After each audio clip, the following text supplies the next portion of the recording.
are talking Vibration. This one is directed and written by Sean Garrity. It is a super low budget kind of demonic possession sort of style movie. And what we have here, we have this young girl who is a little bit of a loner, and she is trying to contact her departed mother via a Ouija board.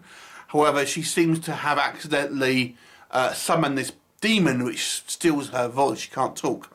So she ends up going to a new school and has a run-in with this kind of group of outsiders who seem to be into some kind of dark magic style stuff themselves, and may have a culmination at the end of the movie where dark forces and light forces collide. That's all I'll say.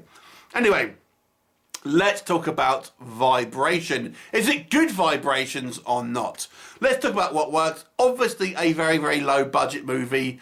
I have to say, despite its low budget, I actually quite like some of the visual styles here. I think the makeup on the demon, certainly until the end, when we kind of really get a really good look at it, looks fairly effective. And they've got quite almost like a psychedelic style of lighting here that we kind of see some of these kind of like demonic imagery with. And I think it looks pretty effective to a certain degree. And even though the kind of the demonic makeup, I don't think is you know, it's not anything too outrageous, I do think it looks pretty good. I also quite liked our lead actress here, who plays the role of Alexis, who's our main character. Despite the fact that she really doesn't talk through the whole movie, I still got the impression that she came across as her character was supposed to, somewhat of a kind of reclusive, you know, outsider girl who doesn't really kind of fit in with anyone and it just kind of keeps herself to herself. I thought she did a good job of portraying this, despite not being able to kind of speak here. The movie is short, so it kind of does go on at a fair pace. And again, we see this kind of like this group of sort of outsiders, losers, whatever you want to call them, and they end up having this kind of like this cult. And I think they were cast well within their kind of like their roles, and they do seem like they would be that sort of type of character. Okay, so what doesn't work? I think this movie's beginning is all over the place. The establishing few moments where we kind of see our main character essentially summon this kind of demon on the Ouija board, her mother, it needed to have more establishment in there, unfortunately. It just gets over way too quick.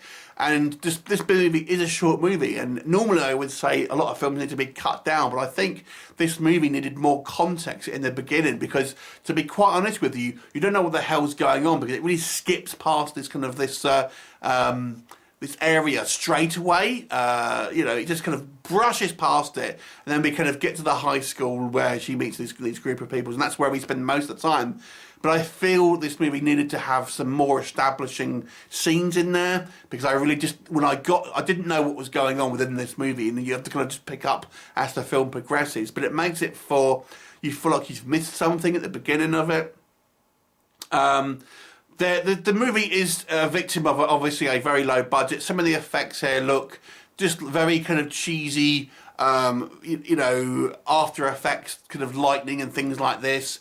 And in these instances, I think they would have been better not having the effects, to be quite honest with you, and just, you know, that you don't need to have all these kind of like rubbish CGI sort of electricity and powers that come off. It just looks a little bit rubbish.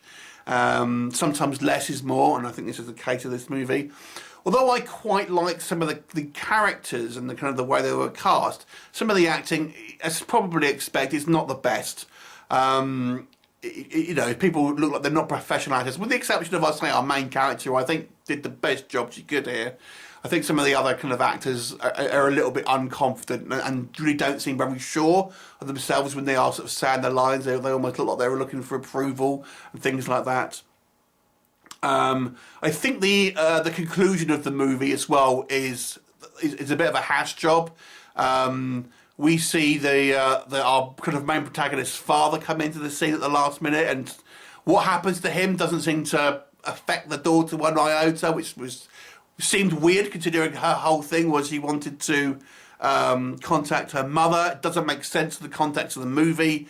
And to be honest with you, there's a real coincidence, to be honest, that happens within the film as well.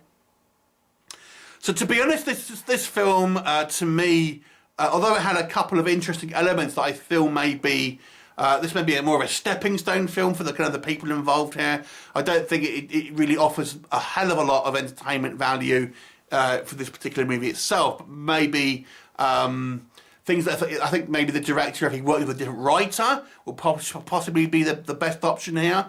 I think when you have inexperienced writer-director, there's no one to really kind of push back on. I think that's maybe what is needed.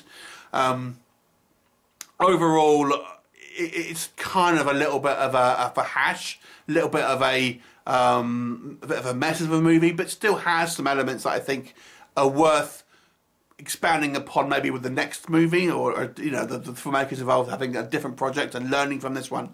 I'll give it a 4 out of 10 as it stands at the moment. Have you seen it? What did you think of it? Leave me a comment, and I'll look forward to seeing you next time. Bye for now.